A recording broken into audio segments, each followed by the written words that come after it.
let's think about all the things that we have going for us. We've got... No? I don't have a job.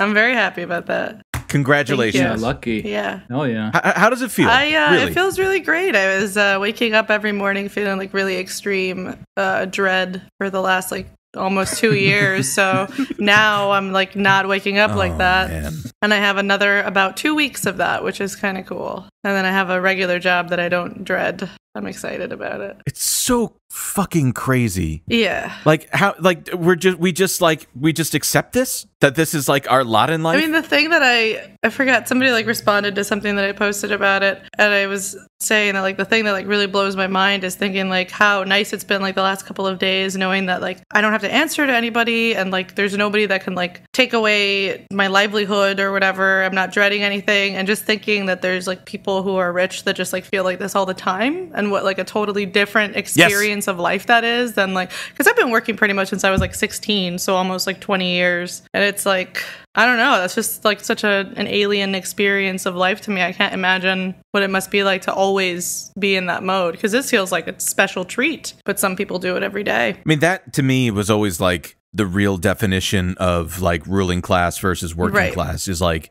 if you stop working, your material conditions do not change. Right. Like that to me was like, that's when you know that you're fucking ruling class, because like it doesn't matter whether you work. Right. Versus us, like we were talking about on the Patreon episode, it's like, if you miss a paycheck, like that fucking that sets you like back. I had to like calculate. Like you got to plan for that. Yeah, I had shit. to calculate having like this time off, and it was a big risk that I took quitting my job without having a job lined up, and then deciding to take this time anyway when I got the other job was like, you know, something you have to like really think about, and most people wouldn't even be able to do that. I know that I'm lucky to even be able to do that. Which is even so more fucked up, because it's like what you're actually calculating is like, can my health take this stress any longer? And like, so what's the fucking point? Am I just working to feel like shit? To maintain my awful lifestyle? Like to feel that pit in your stomach and to get the Sunday scaries? Yeah. I had this thought this week. Like the fucking nerve of us to have the retirement age be at like 65 or whatever, when like our life expectancy was like 40, like 100 years ago. It should be all gravy. Yeah. It should be all gravy. You make it past 40, you're hanging out, you're chilling. Good. You don't need to work. You just vibe for the rest of your life, nothing else to do. That would be great. Explain to me that fucking calculation that you're alive, so you have to keep working. You made it and you have to still work. Fuck that. There's no reason I should keep working past what was my previous life expectancy 100 years ago. Ridiculous. Yeah. No, you should be like do that beautiful guy on Twitter from England who like does Gerald, or maybe he's Welsh. Oh yeah, yes, I love that. Competitive vegetable God, I wish growing. That was me, dude. My favorite thing about Gerald is that like someone drew that someone made that picture of him that's like now his avatar on Twitter, and like he apparently liked it so much that he also made it his like background, like his banner photo on his Twitter account, but like it's like cut off. It's like all you can see is like the torso on like the banner. That's really God. It's such a cute old man thing to do. Oh man. Oh, he is British. Yeah, no, he's from Oxford. Yeah, that's what we need, man. Fuck this. Yeah, dude. Fuck this. Like, we should be retiring in like 10 some odd years. God, he has 300,000 followers. I'm catching up. Way to go, Gerald.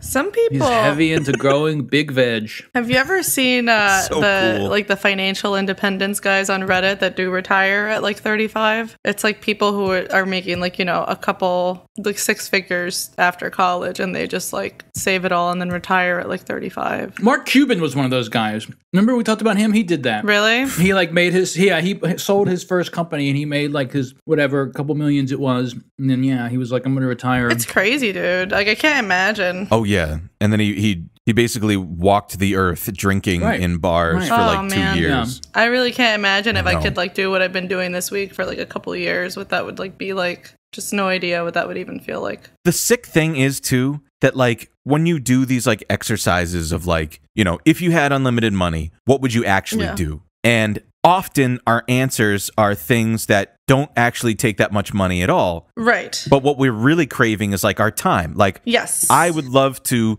do the Appalachian Trail or something. Oh yeah, hell yeah. Like that isn't like a grossly expensive thing, but it is in terms of lost income if I weren't to be working, for that amount of time. Right. That's the fucked up part. Yeah. And most of my money goes to my creditors anyway. So what the fuck am I doing? Yeah, for me it's even just like the mental bandwidth. Like I realized like the first day that I had off, just like looking around the apartment, I realized that there were so many like little artsy projects and like DIY things that I wanted to do that are free to do. They just like take me not being like paralyzed by dread and working all day to like be able to do them.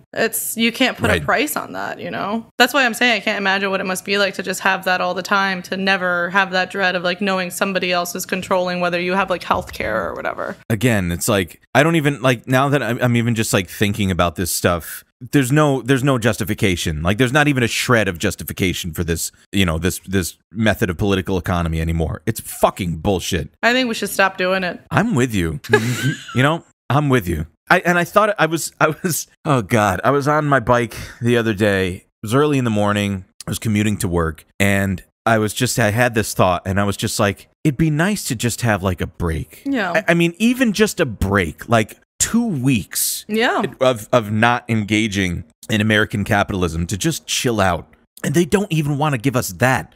America is the only industrialized country that doesn't have federally guaranteed vacation time. Yeah. What the fuck are we doing, dude? We're enjoying a nice, refreshing Coke. Yeah, I'm sorry. I'm eating pretzels on mute. That's what I'm doing. I'm so hungry. I'm sorry. I am feeling so impassioned. I'm going to write a letter to my congressman. Do it. Go off.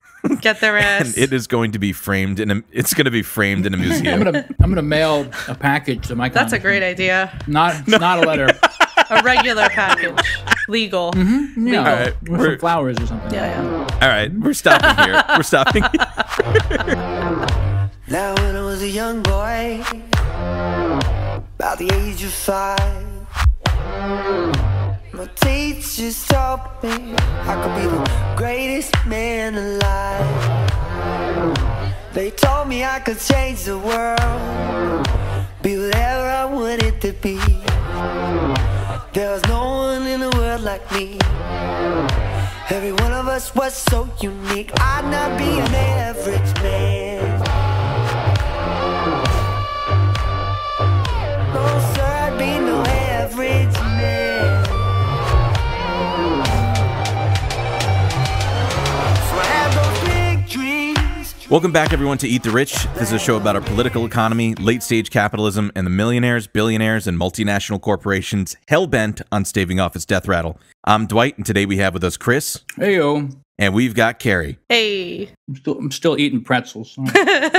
Shane is still indisposed this week. He was awarded a Purple Heart after stepping on a Warhammer figurine. So we're wishing him a speedy recovery.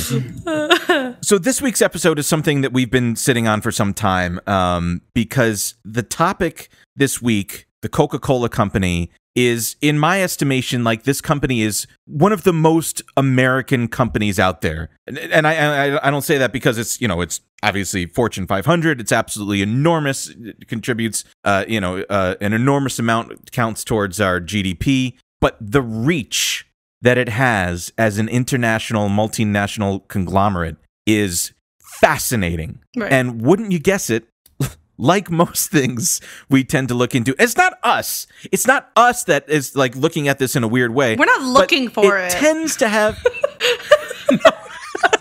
it tends to have a fucked up past and origin story, and well, their present isn't so hot either. And so, we wanted to look into this, and again, not like we had any predilections about it or, some preconceived notions. I thought Coke was good. Again, it's not so bad if you've, first thing in the morning, if you had a rough night. A little Coke Zero. Or oh man.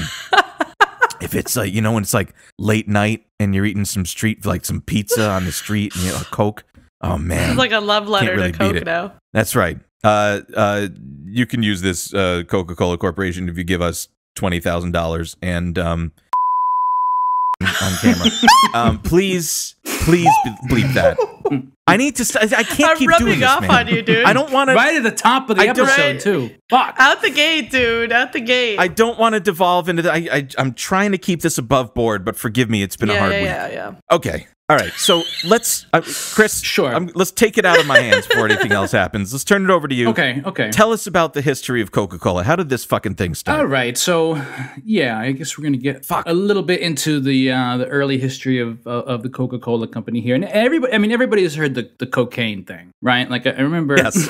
I remember for our listeners that haven't. Yeah, Snopes.com. True. Yeah, it's true. It's 100% true. I remember hearing the cocaine thing when I was like a little kid.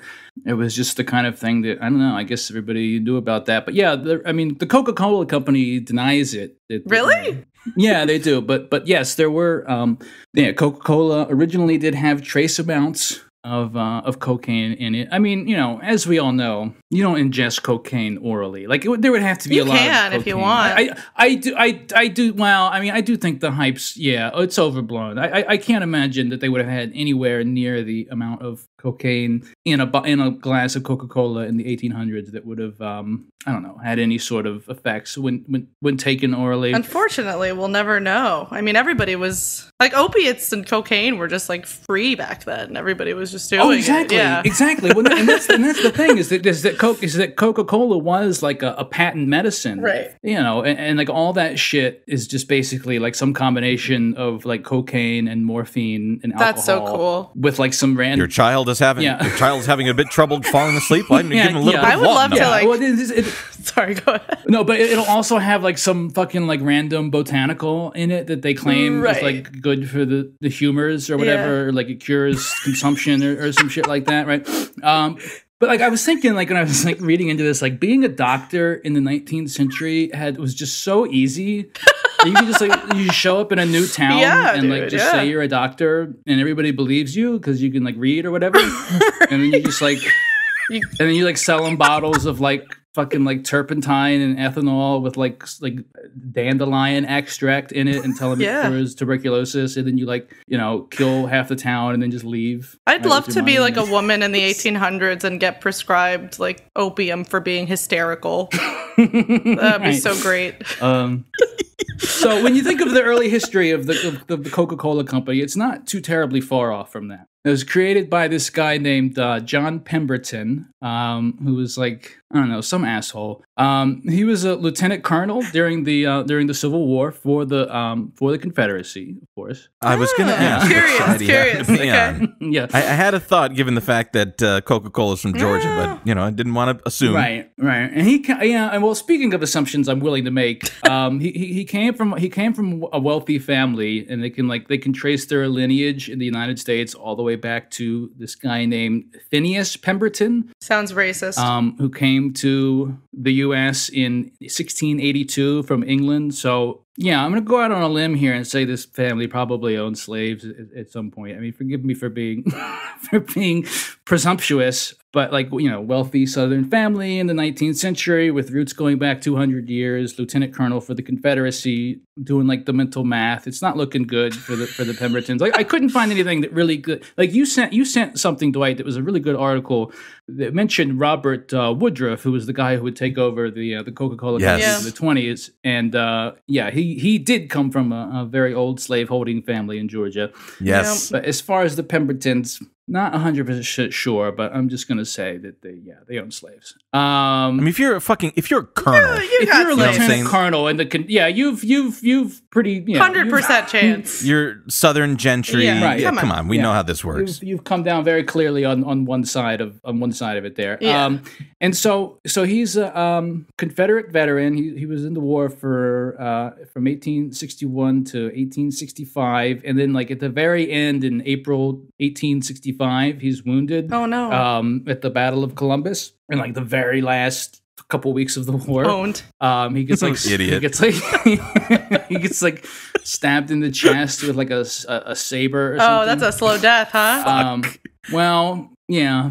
But No, so he's wounded at the Battle of Columbus, and then he develops like a morphine addiction after that. Oh, he survived that. So after he did, oh, yeah. Shit. And so after the war, like all throughout the 1860s and 1870s, he's like looking for a cure for his morphine addiction, and so this leads him to develop like this whole series of these like bullshit patent medicines that we were talking about, like many of Snake which oil. are just morphine. Yeah, they're just morphine themselves, right? But like the first one he develops is called Dr. Tuggle's compound syrup of globe flour. Get the fuck out of here. Yeah. You made that No, up. I really didn't. Dr. Tuggle's Is that just morphine? I don't know. It was derived from something called button brush, which I don't know what that really is. It's some sort of fucking plant that apparently is toxic. Oh. All right. Yeah. So then the next one he comes up with is something called Pemberton's French wine coca, which is from the made of extract of the coca plant, which is also where cocaine comes from, and the cola nut. And then something called Damiana. I don't know if I'm saying that right. Damiana. It's a flower similar to chamomile, and then just like all in alcohol. So it's like just mostly booze. Okay. It's just like mostly alcohol. I mean, in fairness, I think alcohol is very good solvent to extract oils out of course. Yeah, That's why they're all in totally tinctures. legit, That's why yeah. they're all in. Yeah, that's why they're all in alcohol. That's why I'm drinking alcohol. Yeah, it's good for the humors. Yeah. Balancing my humors. Yeah, I had a bout of consumption. I'm getting over. So, but he would claim in an 1885 interview with the Atlanta Journal that the drink would benefit. And this is a direct quote. The drink was meant for scientists, scholars, poets, divines, lawyers, physicians, and others devoted to extreme mental exertion. Oh, that's me, dude. Yeah, The same people that are just like, oh, just rub some mug brute on it, and it'll be fine. That's the extreme mental exertion that they have. Right. And so it was interesting because I was reading like a little bit more about like the type of patent medicines. I can't remember the name of the there was a specific condition that like this guy Pemberton claimed that his drinks were intended to cure, which was like some sort of like mental neurosis that like develops from like, I guess like they were talking about like the early years of the Industrial Revolution. We're talking about people, moving from like working like as, farmers or like, manual labor type jobs to people like working in offices and stuff like that. This whole like professional class of, people developing, and, so that was the sort of, that was his, I guess, sort of target market was the people that of like the intellectual tier of that were people that were inside and suffering from all of the neuroses that come along with that. And so this is I'm going to read a little bit from the Wikipedia page here for the French wine coca. This is a little bit more of John Pemberton's what he said about it. So it says Pemberton claimed outstanding medicinal properties for his French wine coca, which was marketed as a patent medicine. French wine coca was marketed mostly to upper-class intellectuals afflicted with diseases believed to have been brought on by urbanization and Atlanta's increasingly competitive business environment. The beverage was advertised as a cure for nerve trouble. I don't know what any of this is. Dyspepsia, gastroparesis, mental and physical exhaustion, gastric irritability, wasting diseases, constipation, headache, neurasthenia, and also an impotence. I have all that stuff. Frazzled millennials have all of these things. He also called it, and this is a direct quote. This is a direct quote. A most wonderful invigorator of the sexual organs. All right. Sorry. Yeah, and so this is like in the 1880s. Like this is like 1884, 1885. He's developed his French wine coca, which is a mix of all this like shit, and then also French wine. Like literally, like French wine is like mixed with his like tincture and all this other weird shit, and the fucking like turpentine and whatever else, cool. and laudanum and whatever else is fucking in there.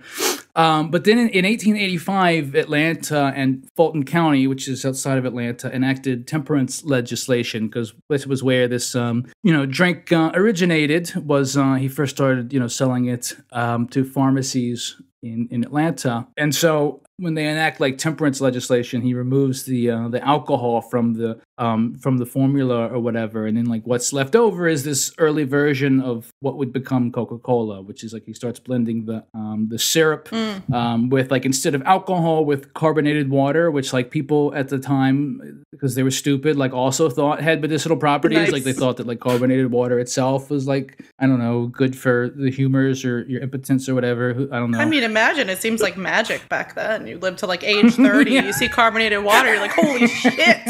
Yeah. Exactly. Yeah. But it was still marketed like not as a soft drink yet, but like as a brain tonic that would like cure headaches and relieve exhaustion and calm nerves and stuff like that. And like so apparently Alex Jones would, if it was today, like Alex Jones would be peddling it would be this so shit. cool. This is like the early this is like the same as these fucking like nootropics brain pills that like Joe Rogan and people. Those like are real. So, Right.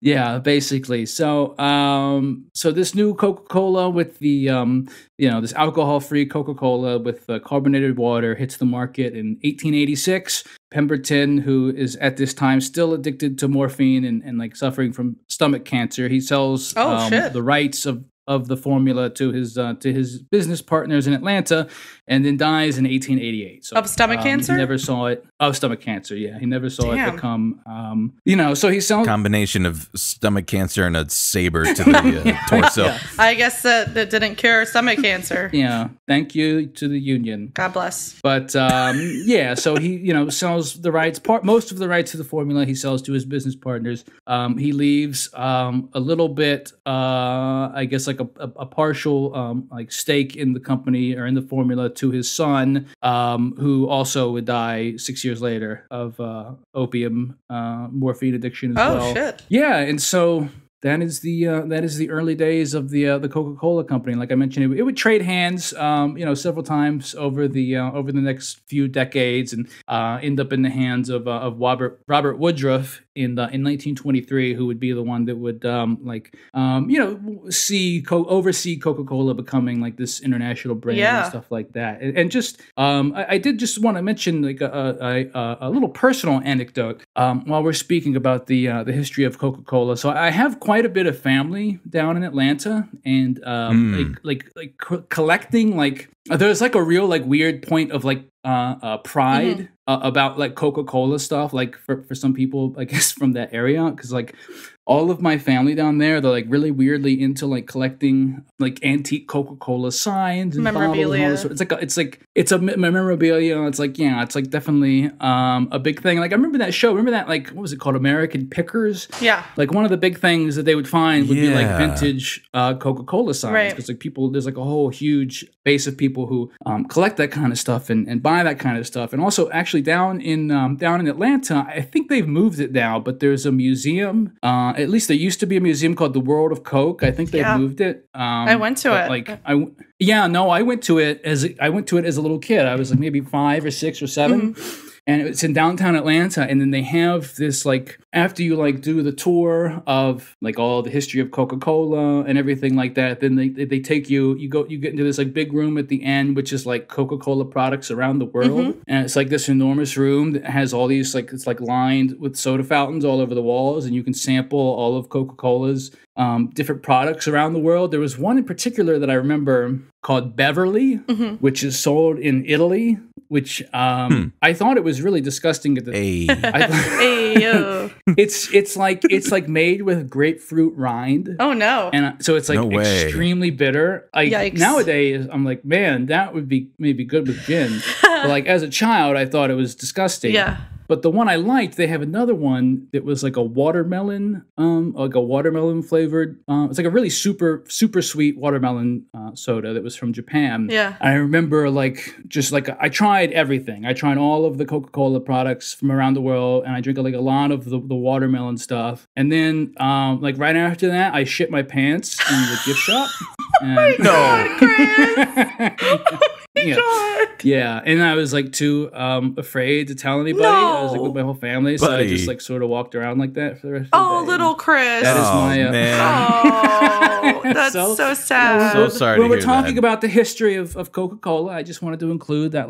That's one of the events in the history. Yeah, part of the long storied history of Coca-Cola. Oh, poor little Chris. And you're not hiding from that fact. That takes a lot of bravery to bring that up. That's You're right. living your You're truth. goddamn right. Yeah. Yeah, goddamn Yes. right. Oh, yeah. man. Yeah. So that's just, when I think about Coca-Cola and the early history and stuff, that's what I think You about. think about 'Cause I shitting your remember pants. myself as like a Auto-defecation. 6-year-old Oh. shitting my pants in the Coca-Cola museum. Jesus Christ. It took a lot of strength for you Thank to you bring that for- up thank today. you I for really sharing appreciate that you with sharing us. that. Yeah. Of course. Of course. This is a safe space. Yeah. Yeah, it's fine. If anybody else has Yeah. stories of shitting their pants at the world of Coca-Cola, feel free to DM Dwight about DM it. Shane. Or Shane. Yeah. Either one. Yeah. I don't care. No, Just don't DM me. Shane needs to know. Or it doesn't have to be Coca-Cola In related. general. In Yeah, fact, it's if you just anytime want to shit let your them know. pants, you just you want to take a shit and then like take a picture of it and like Don't send do it that. to, No, don't do that. Okay. So that's So, teed it up for you. all right, I'll Yeah, so I'll keep it going. now look, I'm not a history buff. But in the early part of the 20th century, well, Carrie, I'm curious. I think you took a look into this. Yeah, so I mean, like Chris mentioned, in the 1920s, Robert Woodruff is appointed president of Coca-Cola. And he really has the goal in mind of making Coca-Cola an international brand. He wants to go international. So up until now, their record internationally has not been great. They've had some factories internationally, but they've had some issues. Like in France, there were some unhygienic bottling practices that led to consumers getting pretty sick after drinking the French-produced Coca-Cola. So that's another L for France. Needless to say, there was very low demand for Coca-Cola internationally after, things like that happening. But so then he establishes the foreign department, which would later be called the Coca-Cola Export Corporation, right? So their basic scheme is to set up operations in, I think at the time it was 27 other countries. And the way that it works is these countries, the local facilities provide their own equipment, their own labor, everything. And Coca-Cola exports to them their secret syrup, that secret 7-ingredient syrup that we know and love that produces that wonderful taste of Coca-Cola, right? Oh, yeah. So they start increasing their profile internationally, and then the really big boom comes at the 1928 Olympics in Amsterdam, where then that really increases their profile on the international stage. The Coca-Cola logo is everywhere. All these people that have never seen it before are seeing it. It becomes really associated with the American way of life and American patriotism and all this stuff. So this expansion eventually leads to Germany, right? And they put an American expat in charge there. His name is Ray Rivington Powers. He's super charismatic. He's really great at getting potential clients on board. I think one of the articles I read said that the way he would get them on board was being think about the condo you're going to be able to buy on the beaches in Florida with all the money you're going to make off the Coca-Cola Corporation. Wow. So, he's really selling it, and sales go from 6,000 cases per year to 100,000 cases per year under him, just from the German subsidiary. Unfortunately, he's really not very good with finances. He doesn't really even open bank statements. There's a lot of unpaid bills. Things are really kind of falling apart financially in spite of all the sales. So, and this is around the early 30s. Some other stuff was also happening during that time in Germany that you might know about, such as Hitler coming into power. Oh, and at that same and at that same time, Max Kite is appointed to lead the German Coca-Cola subsidiary. They had to get rid of Ray Rivington Powers. He had no idea what he was doing financially. So Max Kite, by all accounts, is he's a real cokehead. He loves Coke. He is all about the Coca-Cola brand. Every article that I read about it really stressed that he was fanatical about his devotion to the Coca-Cola brand. A lot of the articles reference this book by Mark Pendergrass, For God, Country, and Coca-Cola, and it's just really stressed everywhere that he's super devoted. And, one of the quotes is, he valued his allegiance to the drink and to the company more than his allegiance to his own country. So that's why he saw no issue with boosting sales by really trying to tie the Coke brand to the German way of life. So, boy. By extension, given the historical timing of this, that also tied the brand to the Nazis. That was a little weird to me, because if I loved something, I would want it as far away from Nazis as possible. But I don't know, maybe I'm just different. And, you know, back in America, the company was still under Bob Woodruff. He had no problem with this. The American side had no problems with, like, you know, tying the brand to the Nazis. In 1936, there was a Berlin Olympics, and they had, like, Coke banners side by side with swastikas. Bob Woodruff himself attended. What the fuck? Really? Yeah, he attended, and Max Kite used a 10th anniversary celebration as an opportunity to lead a mass Sieg Heil in Hitler's honor for his 50th birthday, declaring that it was to, quote, commemorate our deepest admiration for the Fuhrer. So they were really, like, going all in on Hitler. Like, just... What the fuck? I was really surprised by this, because I knew they were, like, producing stuff in Germany during that time, but I didn't realize that they were, like, so close to the Nazis. It's pretty shocking. And, I mean, the interesting thing to me is that, like, everything I read stressed that this guy, Max Kite, that he wasn't officially a member of the Nazi Party, and that his first devotion was really to, like, Coca-Cola.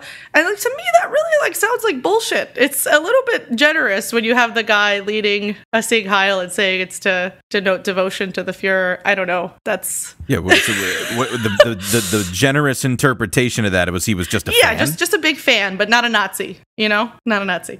Jesus so, you know, Christ. Of course, Hitler invades Europe in 1939. Fast forward a little bit. This doesn't faze Max Kite or the American parent company at all. The company keeps providing its German subsidiary with, like, the secret syrup to make the product. Production... Kristallnacht has already happened. Yep, Kristallnacht has already happened, but Coca-Cola Jesus production in Germany Christ. keeps on moving. At the same time, because of his ties to the Nazi regime, but again, he's not a Nazi, Max Kite gets appointed to a bureaucratic position at the helm of the Office of Enemy Property. So what he gets to do is, as the German troops are invading other European countries, he follows along and he takes over the Coca-Cola factories in those countries so that he can then lead those subsidiaries, now I guess Nazi subsidiaries of the company, under his direction now. Fuck. So that's a pretty sweet arrangement for him. Everything goes downhill when Japan bombs Pearl Harbor for Max Kite. That's really a turning point for him. America enters personally, just his 9/11 basically. America enters the war, and obviously that complicates things. Woodruff and Kite, they cut ties. Secret syrup stops flowing from America to Germany immediately. Coke production comes to a complete standstill. Max Kite is basically stranded in Germany now, and with the other European factories they've taken over. At the same time, the situation was such that the government in Germany was seizing multinational corporations. You know, it's just a mess politically. Like, at any time, this could be completely shut down and he wouldn't be able to do anything. And he couldn't do anything anyway because he didn't have the syrup. So what does he do? He loves Coca-Cola. He doesn't want Coca-Cola to fail. So he works with his chemists and he comes up with something new. They come up with a recipe within the limitations of the wartime rationing. There's really severe sugar rationing. It's not like they could make something that's exactly like Coca-Cola. And because of that, a lot of other companies that would be competitors to them had stopped production. They can't get sugar, they can't get their other ingredients. Some of them are multinational corporations that were shut down or seized by the Nazis. But they come up with a recipe made up of one article that I read called the leftovers of other production processes. So it's fruit shavings, apple fibers and pulp, beet sugar, and whey, which of course whey is like the liquid that's left over when you make cheese. And this was described as being like a beige color. It kind of looks a little bit like ginger ale. Probably tasted like shit. But if you don't have, if you don't have anything else, it probably seems pretty good. He asked his sales guys to come up with like a catchy name for it to like tap into their fantasies, and that's how they came up with Fanta, which was short for the German word fantasy. So it is not the delicious orange drink that you know and love. It was dog shit, beige colored. Was this intended to like actually taste like regular Coca-Cola? No, it did have caffeine in it. It was just supposed to be something that they could make so that they could keep selling something in Germany within the wartime rationing. But they weren't trying to make it exactly like Coke. It wouldn't be possible. He wouldn't even have access to anything similar to what it would take to make Coke. So it ended up being like... Sorry, go ahead. I'm thinking, I'm like, I knew that we were going to learn, because I was like curious myself. I'm like, oh, okay, we all say like Fanta was created, by Coca-Cola in Nazi Germany. I'm like, but is that real? But what you just described is like, that is explicitly what they sought out to do. Yeah. Fuck. So, you know, Fanta saves the Coca-Cola German subsidiary, which is called Coca-Cola GmbH. Sales actually rose a lot during the war. I remember I said sales rose before. You know, sales under this by 1943 had risen to 3 million cases of Fanta. 3 million during the war. In wartime Germany. Yes. Oh my God. And, you know, eventually, obviously, American troops show up, and legend has it, I'm not sure if this is confirmed, that they found Max Kite in a half-bombed plant still bottling Fanta. Production ceased at the end of that year, 1945. So what happens to our friend Max, who's not a Nazi? Jesus. He's publicly executed along with a bunch of other bureaucrats. I'm just kidding. That did not not happen to him. Oh, man. He's actually hailed as a hero after the war by all the big shots back at Coke HQ in Atlanta. They think he did a fucking awesome job. Are you shitting me? They love what he did. They're all about it. One of them called him like a great man for what he did. And he was given command of all of Coca-Cola Europe. And I can only assume, because I couldn't find his obituary. He got a promotion for this? I can only assume that he died old and rich and happy. I couldn't find any details about the rest of his life. I tried for a bit and I didn't see anything else. I could just only assume that he had a full happy life. And eventually, you know, the Fanta that we know was introduced in the 50s as like a delicious kind of like multicultural vibe, orange flavored soda. Yeah. Nothing to do with the dog shit beige beet sugar drink. Multicultural because the production had switched from Germany to Brazil at that point. Right, yes, exactly. Yeah. Yeah, so that's what I had. Just the story of not a Nazi German Max Kite and his invention of Fanta during the war. Again, not a Nazi. Yeah, I'm imagining like just Dr. Mengele like bottling fucking Fanta in Brazil into the 70s. And you know what this reminded me of too when you were talking. I'm like I can't believe it took me until now to kind of my failing synapses to put this together. But I remember we've talked about the name Robert Woodruff before in this program, and I couldn't remember now until why.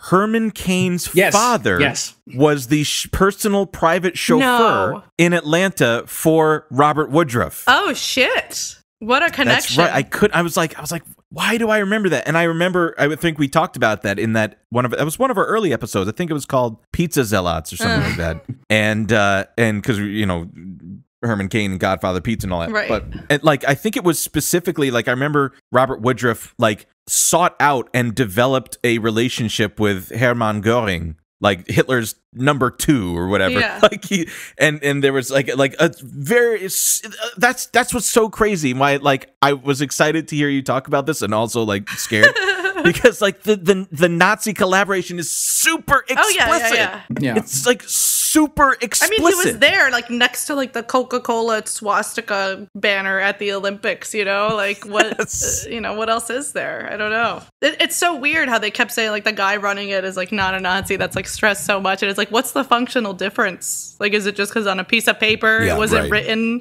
that he's in the Nazi party? I don't know. They had there was another thing I read that said there was like, you know, Hitler Youth like vehicles had like the Coca-Cola logo or something on it. Like it was like deeply tied.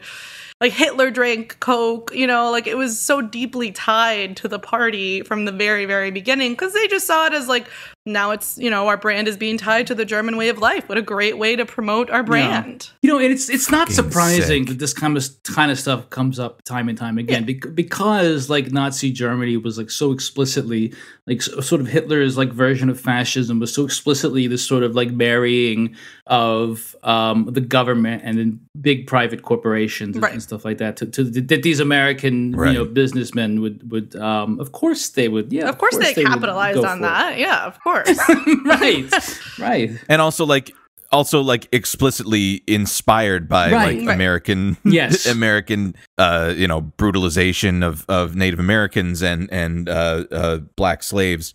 Makes sense to me. It's all good. Wow. So fuck, I'm gonna need a minute from this one. So it's again, with these sorts of episodes, when we talk about like an enormous, large multinational conglomerate that's over 100 years old, like Coca-Cola is, we're never going to cover the totality of everything that they can do, but I want to highlight some of the things because we think about like what are the disgusting, awful, deleterious pieces of its origin story. But also, what are the disgusting, awful, deleterious things that it's doing now? And is there any are we informed by history to see like, well, maybe it's not terribly different today, or maybe they're making amends, right? Could it be?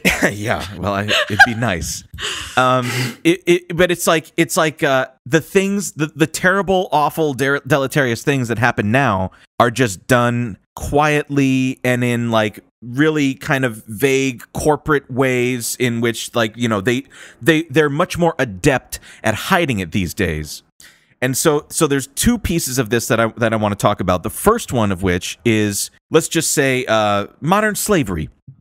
So the question is, with any of these huge, large multinational conglomerates that are involved in, basically every corner of the earth and their global supply chains, well, there's a risk of those global supply chains using slaves, basically, is what it comes down to. And so, one of the pieces that I was looking through was just from this organization called Civil Eats, and something from 2016 where basically they scored this nonprofit called Know the Chain, is a nonprofit that scores, they focus on corporate transparency and scores you based off of like how good you are with being transparent about the risk of basically human trafficking within your supply chain. And so I'm just going to read very briefly here from this thing, and it says here, according to the International Labor Organization, almost 21 million people worldwide are currently being held against their will and coerced to work under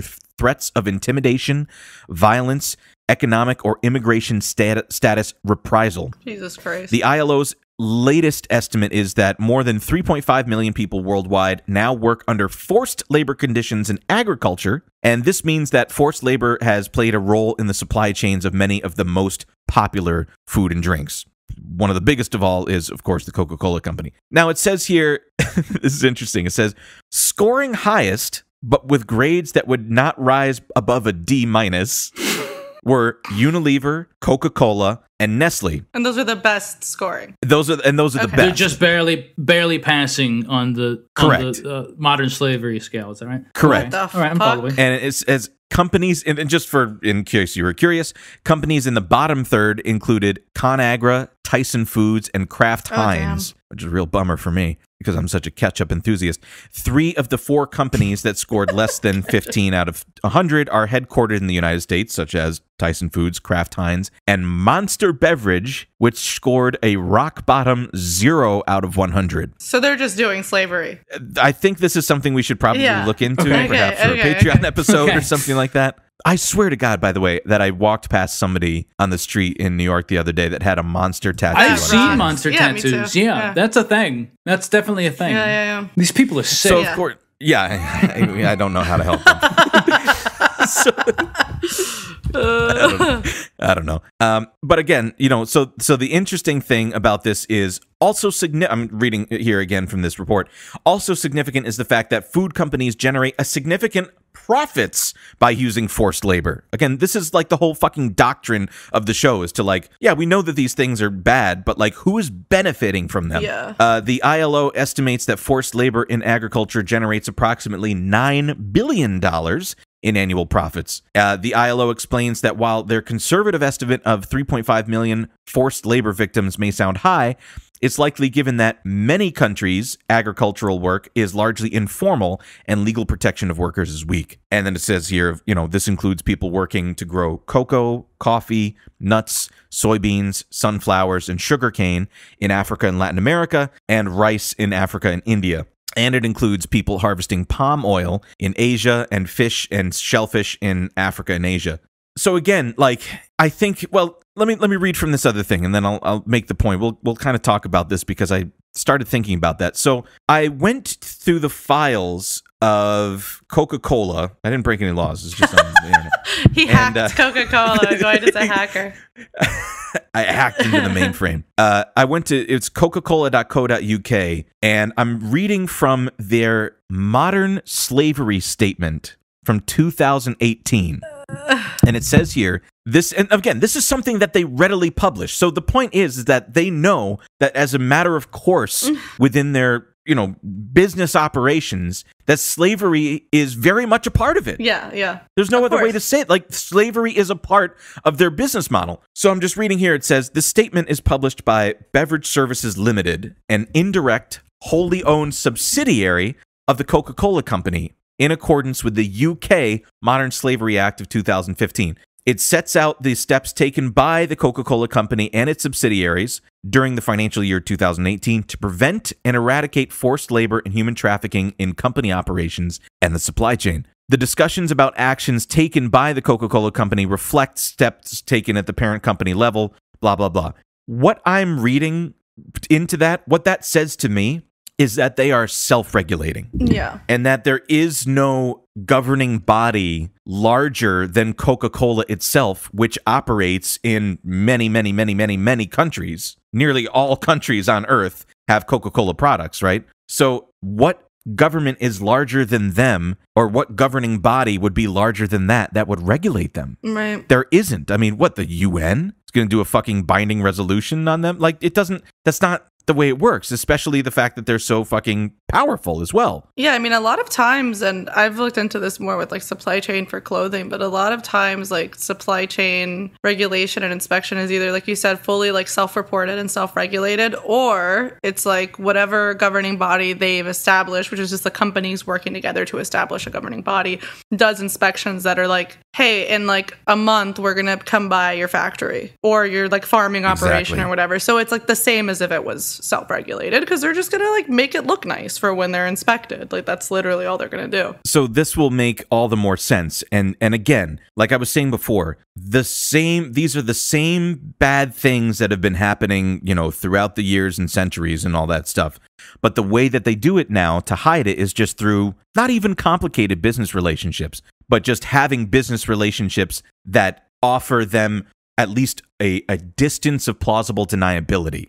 You don't even have to read between the lines. I'm going to read this paragraph that comes from their modern slavery statement called Risks in Agriculture. Oof. And this is how they put it. Okay. These two sentences says everything that you need to know about how they essentially get away with it. It reads, one potential area of risk for forced labor and human trafficking is agriculture. The company, meaning Coca-Cola, and local subsidiaries do not typically purchase agricultural ingredients directly from farms, nor does the company own farms or plantations. And basically and I'll just continue reading here. It says, but, but as a major buyer of agricultural ingredients such as sugar, the company strives to ensure human rights are respected across these ingredient supply chains.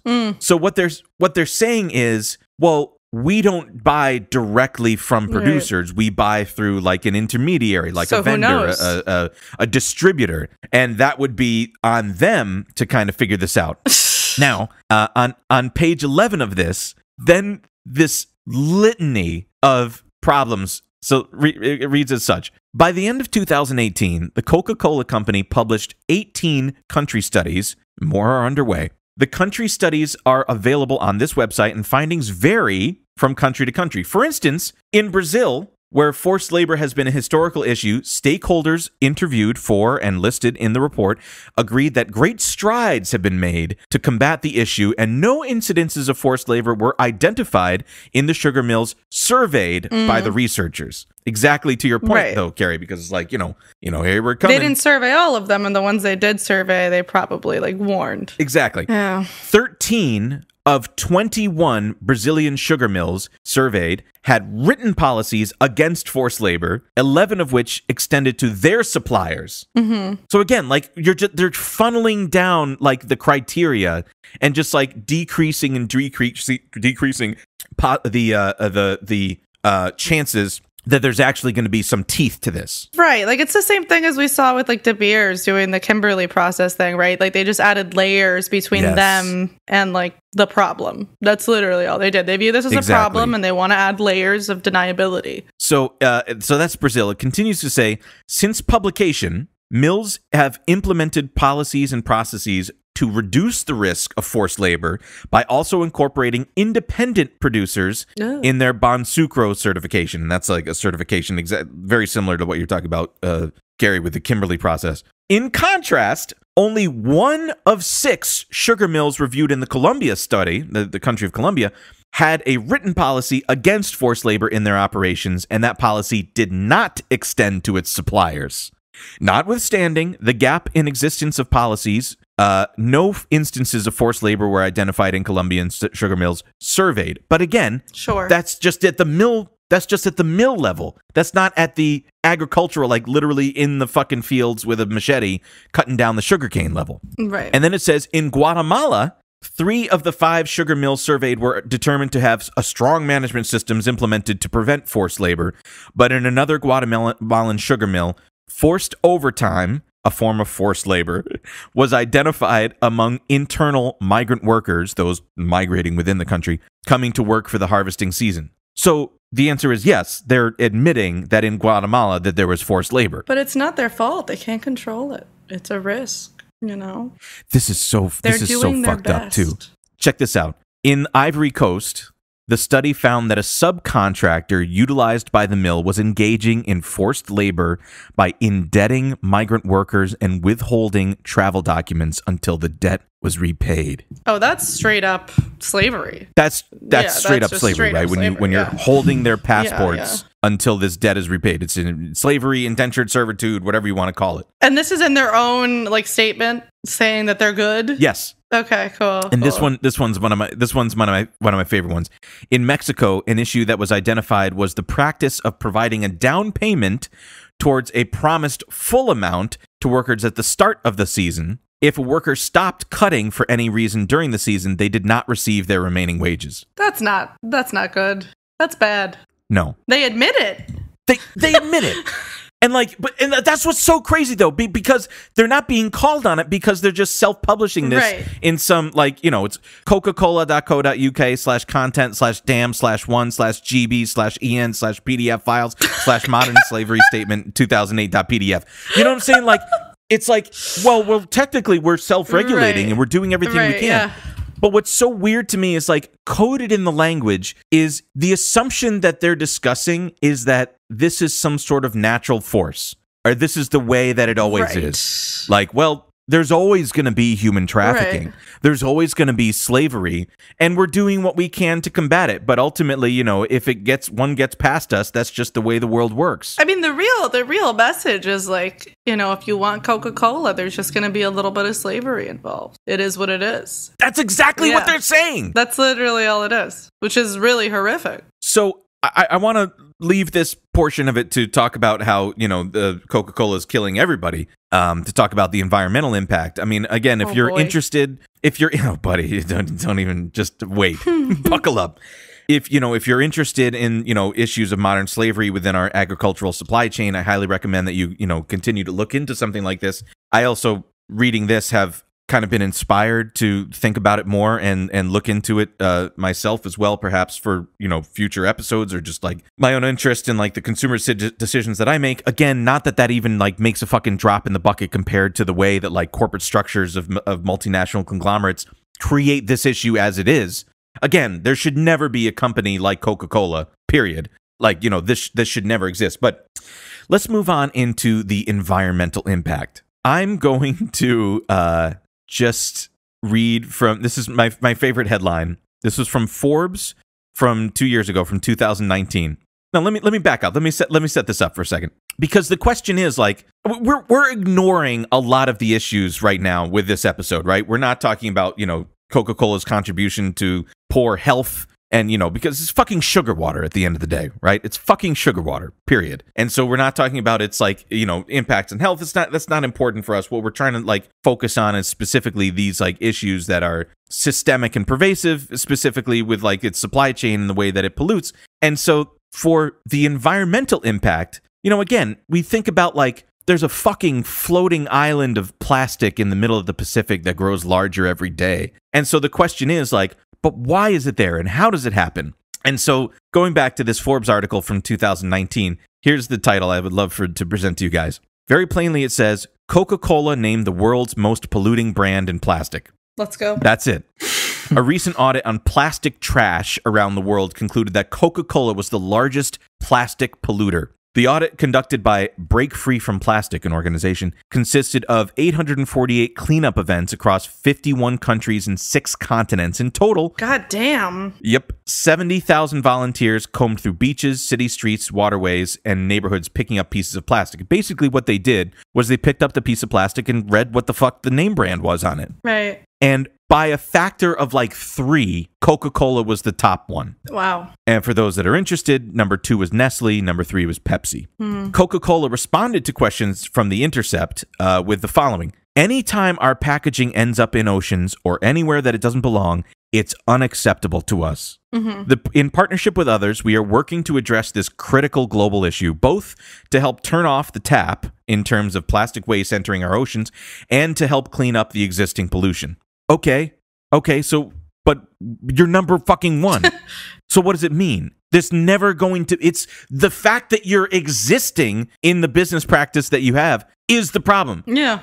Doing like half-ass initiatives like isn't going to change a fucking thing. I mean, it's again the same implication, right? Of like, this is just a natural byproduct of making Coca-Cola. And you know, it is what it is. What can we do? Now, what's the one of the most fascinating things for me is now specifically within the supply chain of Coke, what's the largest ingredient when it comes to Coca-Cola? Water. Water, yeah. Water. So wherever they have a plant that creates that, you know, that manufactures Coca-Cola, they essentially suck the fucking life out of any aquifer around it.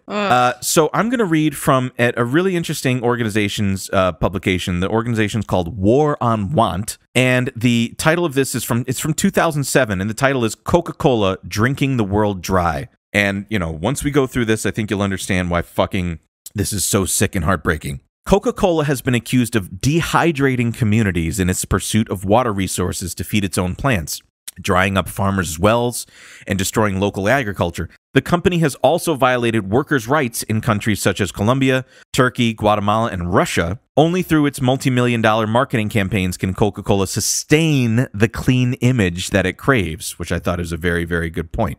The company admits that without water, it would have no business at all. Coca-Cola's operations rely on access to vast supplies of water, as it takes almost 3 liters of water to make 1 liter of Coca-Cola. No. What? What? Yeah. Wow. Well, if you think about just, you know, the process of a factory and a plant. The production process, even for things like cooling towers and stuff like that need water. God damn, dude. Anyway, in order to satisfy this need, Coca-Cola is increasingly taking over control of aquifers in communities around the world. These vast subterranean chambers hold water resources collected over many hundreds of years, and as such, they represent the heritage of entire communities. Coca-Cola's operations have been particularly blamed for exacerbating water shortages in regions that suffer from lack of water resources and rainfall. Oh, shit. And this shit is insane. Nowhere has this been better documented than in India, where there are now community campaigns against the company in several states. Research carried out by War on Want in the Indian states of Rajasthan and Uttar Pradesh affirms the findings from Kerala and Maharashtra that Coca-Cola's activities are having a serious negative impact on farmers and local communities.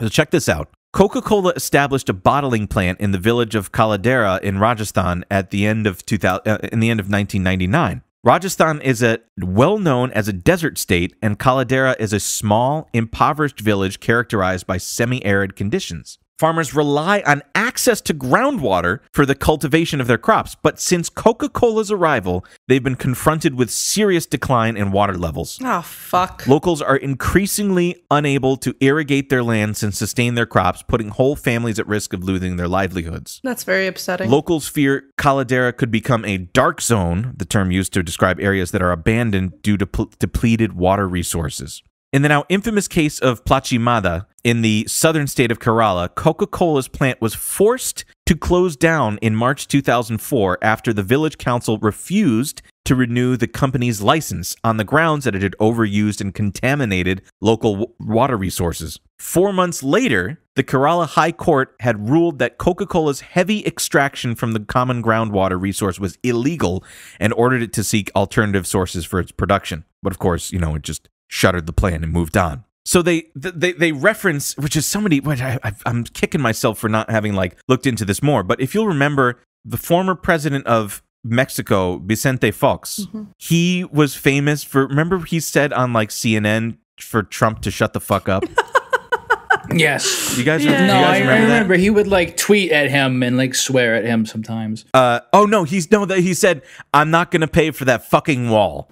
You keep on talking about this defeat, but I'm trying to work out what can Mexico do in practical terms to hit back. If the wall is built, if your country is taxed, if trade renegotiations do not go in your favor, what can you actually do? Don't worry, that will not happen. First, we're not paying for that fucking wall. Yeah, that's right. That's right. He was the head of he was the president of Coca-Cola Mexico. Again, while all of these things were happening. So interestingly here, I'm just reading on a little bit for this. Guatemalan workers have been struggling against Coca-Cola since the 1970s. In the years between 1976 and 1985, 3 general secretaries of the main union within the plant were assassinated, and members of their families, friends, and legal advisors were threatened, arrested, kidnapped, shot, tortured, and forced into exile. This is fucking Coca-Cola! The violations of workers' rights continue, and Coca-Cola workers and their family members with ties to unions have reportedly been subjected to death threats. Elsewhere, in countries such as Peru, Russia, Chile, Coca-Cola workers have been protesting against the company's anti-union policies. Coca-Cola claims to exist to benefit and refresh everyone it touches and try to sustain this positive image. The company spends $2 billion a year on advertising alone. And again, this was in 2007 that they're writing this. Yet there are signs that the image is beginning to crumble. Well, here we are. So again, it's funny because Coca-Cola very much does have this image of being super flowery and nice, and isn't Coke this clean, wonderful? What can be more wholesome and refreshing than just having a little cheeky treat of having a Coke? Yeah. But underneath it is just this maelstrom of death and destruction everywhere it goes, basically. Yeah. And unrelenting. So given that, I'd like to switch gears and talk about the board of Coca-Cola. Now, this is some shit. I need to take a deep breath when going through this, because I don't know if everybody shares my passion for how much we need to, let's just say, look into boards of directors of large multinational conglomerates, because these people tend to really hide behind the scenes. And a lot of these people, as we're going to talk about in a second, some of them are just professional board of directors people. They're on 10 boards of these large multinational corporations. And again, if you're on a board of something like Coca-Cola or a company of that magnitude, you are so ridiculously wealthy. It's hard to even fucking, it's hard, these people have no fucking grip on reality and wouldn't have anything to do with trying to understand the struggle of a union member or fucking somebody that's human fucking trafficked. Again, but they hide behind these kind of complicated legal arrangements and uncomplicated business relationships within the supply chain of vendors and distributors and separating themselves from the actual harvesting, which predominantly uses that's the thing that's so crazy to me. Even if they're not technically slaves, they're exploited as fuck. Yeah. Yeah.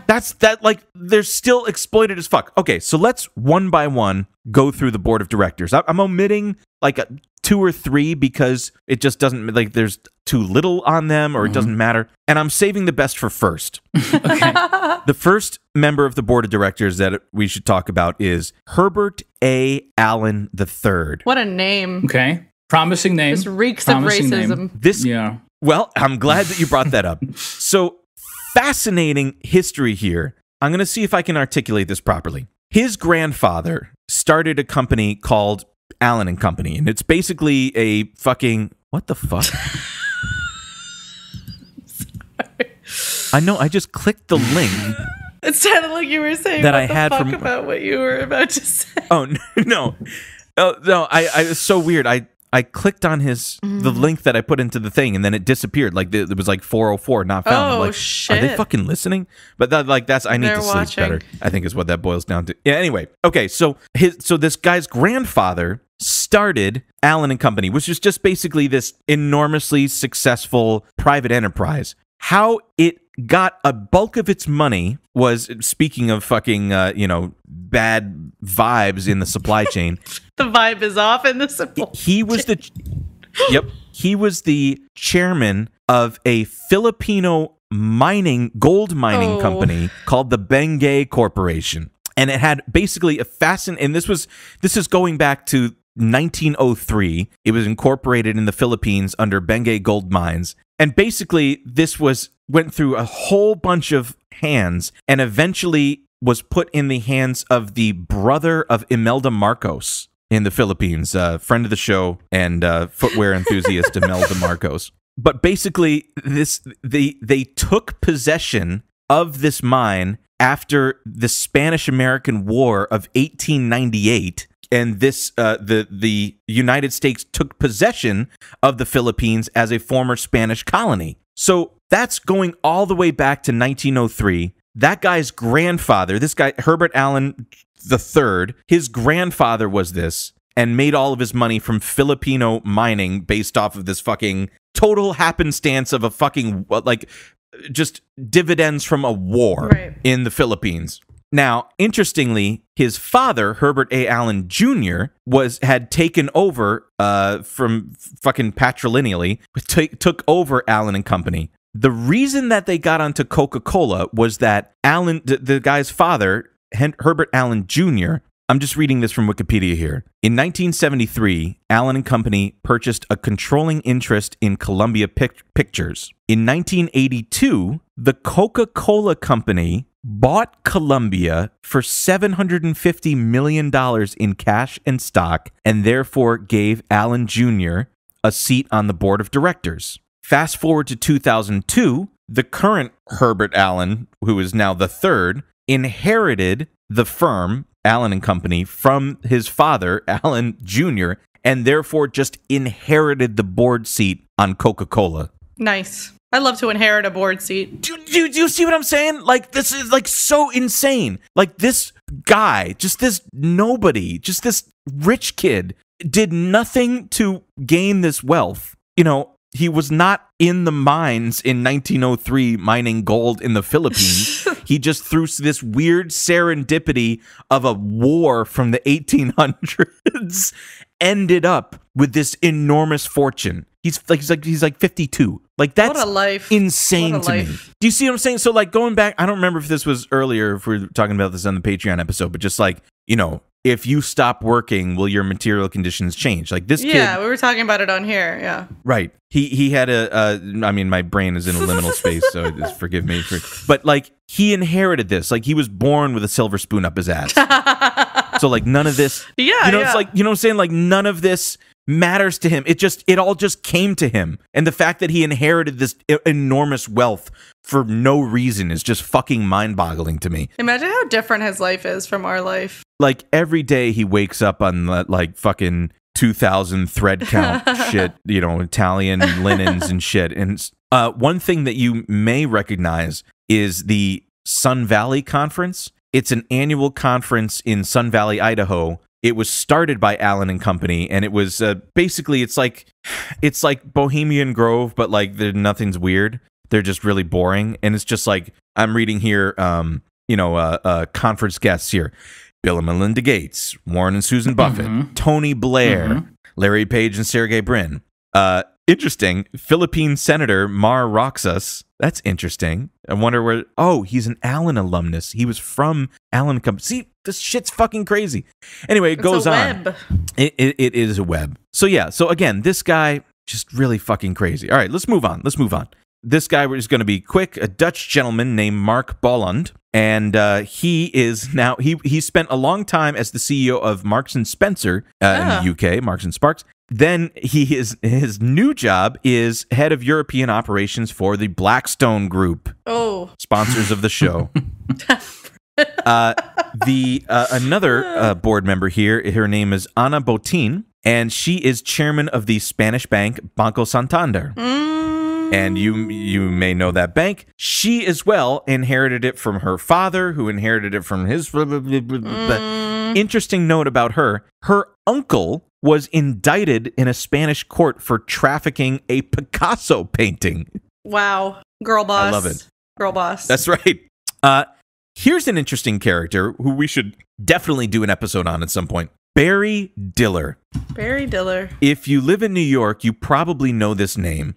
He is chairman and senior executive of IAC, the interactive group. He also was the senior executive of Expedia. He founded Fox Broadcasting and USA Broadcasting. He's like a TV guy. Oh, you know he's a sicko. He is he's worth $6 billion.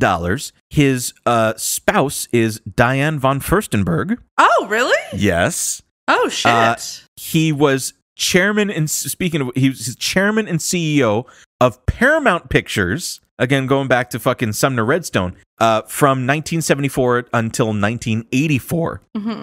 And so we have to do something on him because there's just so much. He now is so IAC, his company, they are a conglomerate. I'm just reading from Wikipedia. They are parent companies to Home Advisor, Match Group, meaning like Match.com. Oh, shit. City Search, Connected Ventures, which owned Vimeo and College Humor. And they are the parent company of Tinder and The Daily Beast. Interesting. Oh, yeah. We should do an episode on that. We should also do Diane Von Furstenberg. Absolutely. You want to know an interesting fact about Diane Von Furstenberg? Please. She got her name by marrying a German prince. And then they got divorced, and she kept the name. Curious. That's right. They gave $20 million to support the completion of the High Line. If you've been to Manhattan, that was like one of the old, like, whatever. And they gave $113 million for a floating public park and performance space on the pier at on the Hudson River on the west side of Manhattan. Is that there? Does that exist? It's wild to look at. It's huge. It's crazy. And I always wondered what this, like on the West Side Highway, there's this crazy building that was designed by Frank Gehry, the famous architect. That's the headquarters of in Chelsea of IAC. It's right on the West Side Highway. Wild. Interesting. All right, so moving on from Barry Diller, more to come, Barry. Good luck. Here's an impressive character, Helene Gayle, Dr. Helene Gayle. She spent 20 years at the CDC. And she was the CEO of CARE International, which she was the CEO of CARE from 2006 to 2015, which pioneered the disgusting use of microfinancing as a concept in Africa and Asia. Oh, basically giving loans to impoverished people. And this is as bad as it sounds. She was the CEO of the McKinsey Social Initiative. Oh, boy. If you go to McKinsey.org, yes, we're talking about that McKinsey and Company, the disgusting, disgraced management consultant company, the largest in the world that teaches, Purdue Pharmaceuticals to, figure out how to sell more OxyContin and shit like that. So yeah, if you go to McKinsey.org, again, she was the CEO of this for 10 years, said partnering for social impact. McKinsey.org is a nonprofit founded by McKinsey and Company to have lasting and substantial impact on complex social challenges. This is something that, like, I think we talked about on our Google episode, and Shane, made a big point of this, is that, like, it was with that Google what was it called? Google, I can't recall what it was. But anyway, it was like the idea that, like, well, the world's problems are just these complex problems that just requires really smart managers to figure them out. And ignoring entirely the fact that, like, the entire point of McKinsey is to advise large multinational conglomerates of how to extract more exploitation out of their workers, is basically the idea. Fun fact, she's also she's on the board of the Brookings Institute. Mm-hmm. All right. Another board member, Alexis Herman. She was the Secretary of Labor under Clinton. Oh. She is like a big time Democratic committee, like a Democratic Party operative. One cool thing I will say about her, she managed the convention team for Jesse Jackson in his 1984 and 1988 bids for the Democratic Party's presidential nomination. That I think is actually pretty cool. She was alleged to have accepted kickbacks during her time in the administration, but she was cleared of wrongdoing. Allegedly. By an independent investigator. In 2010, she was appointed to the board of the Clinton-Bush Haiti Fund, a charitable organization founded by Bill Clinton and George W. Bush to aid Haiti following a magnitude 7.0 earthquake. Two cute grandpas. Yeah, that's all they are. That's all they are. Fucking the blood of millions in their hands. The next one, which is interesting and again deserves some looking into, I think we should devote some time to him at some point. The CEO of Activision Blizzard, Bobby Kotick. He interestingly got his start at the University of Michigan with Steve Wynn. And there was some complication with Steve Jobs, where Steve Jobs was basically like, hey, you should drop out of University of Michigan and like just get into the software shit like in the 80s. And he did. I'll just read here quickly. Kotick identifies as a libertarian and in 2007 and 2008 donated to the National Republican Senatorial Committee. He endorsed, however, Democratic candidate Hillary Clinton in the run-up for the 2016 U.S. presidential election, which probably says a hell of a lot more about her than him. Get her ass. And finally, this guy we definitely deserve some looking into. David Weinberg. Yeah, he's the head of the Judd Enterprise, which I'm still not entirely certain what they do. But I will say that he is a member of the Republican Party from Illinois, and he gave thousands of dollars in campaign contributions to this one's for Chris, Dennis Hastert. Yikes. And he as well is a member of the Brookings Institute. Of course. So, you got some real bipartisan representation on the board of directors here. Of course, why wouldn't you? You love to see it. You got to see both sides of it. So let's wrap this up. I mean, look, we've gone through. Oh God, we've gone through Nazi Germany, the Nazi past, slavery, slave owning past, slave owning contemporary slavery. Any transference of like any large multinational corporation that's been around for like this long a period of time and has like any large sort of like transference of generational wealth over any period of time is obviously, it's no surprise that they're gonna end up being wrapped up in supercharged versions of capitalism like slavery or like Nazi Germany or something like that. Like, they're demons. Why would they be? Yeah, of course. It's like, demons. They're evil, wicked, literal goblin vampires. It's sick, dude. I think that's right. I mean, because especially when you think about a guy like Herbert Allen, like, what did he do to deserve billions? Right. Like, what did he do to deserve that station in life? Right. Nothing. It was total chance, kismet, happenstance, just a dumb luck, just plucked out of the ether to the right family. Again, that just makes me think about we did the De Beers episode, and I forget which guy it was, but one of like the current Oppenheimer children was like, my biggest accomplishment was choosing the right parents. Like it was like a shred of self-awareness. I'm gonna fucking vomit. Yeah, like I feel like those people, all of them, deep down on some level, know like I didn't do shit, and I love it. Yes, You know? And all the more reason why they would like fight like hell to maintain that hegemony. Of course, yeah. I mean, they want that for their kids too, right? Of course they do. Because think about it, you're sitting on the board and you're getting paid dividends and you're getting paid stock and you're getting paid a salary to be on the board and advise, and you're on the tax committee or you're on the legal committee or the business development committee where you continue to maintain. By the way, one word that we haven't mentioned in this whole episode, which very much, describes Coca-Cola, is that they're a fucking monopoly. Oh yeah. Like, who's Coca-Cola's competition? Yeah, there's Pepsi, but it's not the same as like the global hegemony that Coca-Cola has on fucking sugar water. There's a Keurig Dr. Pepper that we found earlier is also another Nazi company. That's another competitor. I mean, and they're infants compared to this shit. Yeah. But going back to the board of directors, it's like they're getting getting all that recompense and the money and all that stuff, but they're profiting off of human slavery. Yeah. What justifiable reason is there for that to be the case? In my opinion, there fucking isn't one. No, of course not. I don't know how you fucking sleep at night knowing that, because you have to have some self-awareness, but you just rationalize it away by saying like, well, we're self-regulating. Right. Well, these things can't be avoided. Well, this is just the way of the world. And that's how they fucking get away with it. I mean, imagine being the person who probably is paid like a regular salary who had to like write that modern slavery report. You know what I mean? It's just kind of saying, Fuck. Carrie, that's fucking bleak. This is just a byproduct of having Coca-Cola out in the world. What can you do? I get paid $40,000 a year to write this. It's sick. But Coke is so nice. It's such a bonding experience. I remember when I gave my son his first Coke and all that stuff. Like that's the image that they strive to maintain because they want it to. It's like the fucking the Christmas commercials.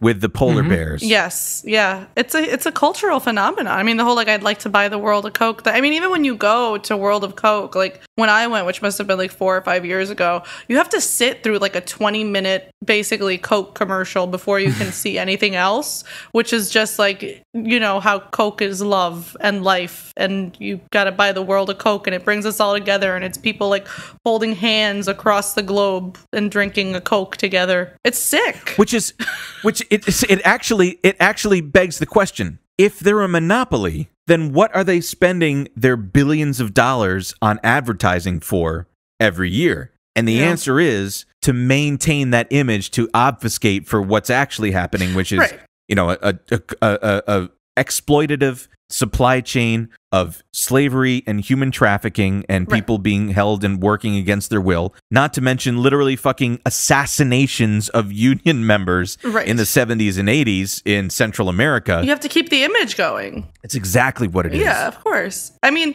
even like the thing that they do where they like sell Coke bottles that have like not only names, but then also they just have like generic ones in case, like to account like for weird names that just say like friend or like dad or mom or whatever. They want you to like subsume this into like your identity. They want it to be part of who you are, that you drink Coke. They want you to associate it with like family and friendship and with your everyday life. And they have largely succeeded at that. It's a huge, huge part of American culture. That's exactly correct. Think about how violently mad some people get when they go to a restaurant and they're like, we have Pepsi, is that okay?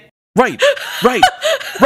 Because that's like the choices that basically, all these restaurants have to choose between, like, do you carry Coke products or do you carry Pepsi products, right? Do you have Coke, Fanta, and Sprite, or is it Pepsi, whatever the fuck the orange one is for Pepsi? Yeah, and or Sierra Mist or some bullshit. Oh, yeah. Who knows? Taco Bell is Pepsi. Just saying. Good for them. Taco smell. Way to resist, Taco Bell. Hashtag resistance.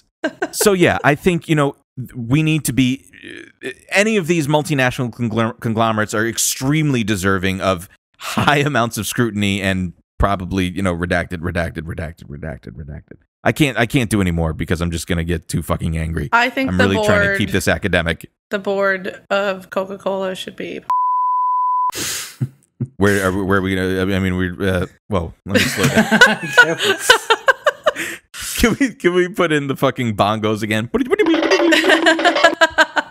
Not actually. I'm just kidding. They shouldn't. Not publicly. No. Bleep that. That would be tacky. But think about it. Yeah. Keep it in mind when you go to sleep tonight. Any parting thoughts? These pretzels are making me thirsty. You know what you could use? Oh shit. Let's do another take. Okay, that was your take. That was I would call that like informative. I'm gonna do a casual one. Right. Okay. These pretzels are making me thirsty. Carrie, can you give us one like with once more with feeling? All right. Can you do? You're wondering if you just cracked a tooth while eating it. Oh fuck. Okay. What does that have to do with being thirsty? We're just workshopping this. All right, I'm gonna do it like I'm questioning if I'm thirsty. Right. Okay. These pretzels are making me thirsty? Oh, I love that one. All right, I want to try the cracked tooth one. All right, you do that. These pretzels are making me thirsty.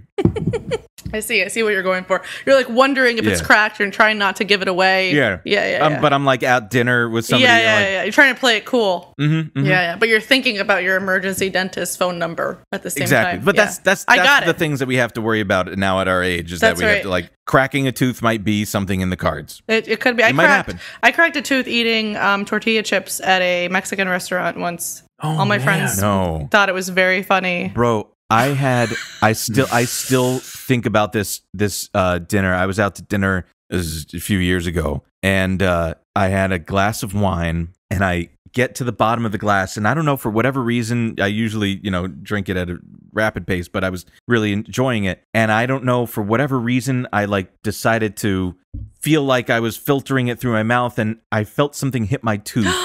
And it was a fucking shard of glass. No. I showed it to the waiter, and he was mortified. Mortified that it had happened. It was so scary. I mean, you could have swallowed glass. That would not, and it was like a sharp piece of glass, or whatever. Like, that was no fucking good. That was bad news. Anyway, I hope I'm gonna try to get a catering job for the next Sun Valley conference. I think we can keep that, right? Yeah. All right. Anyway, Coca-Cola Company, send them to hell. That's right. Folks, I hope this was informative. And that's all we can really hope for ever, yeah. That's all we ever hope for. We're here for you. These pretzels are making me thirsty. All right, folks. Good night. Till next time. Good night, everybody. See you soon. Bye-bye. Stay cool. I'd like to buy the world a home and furnish it with love. Grow apple trees and honey bees and snow white turtle doves. I like to teach the world to sing.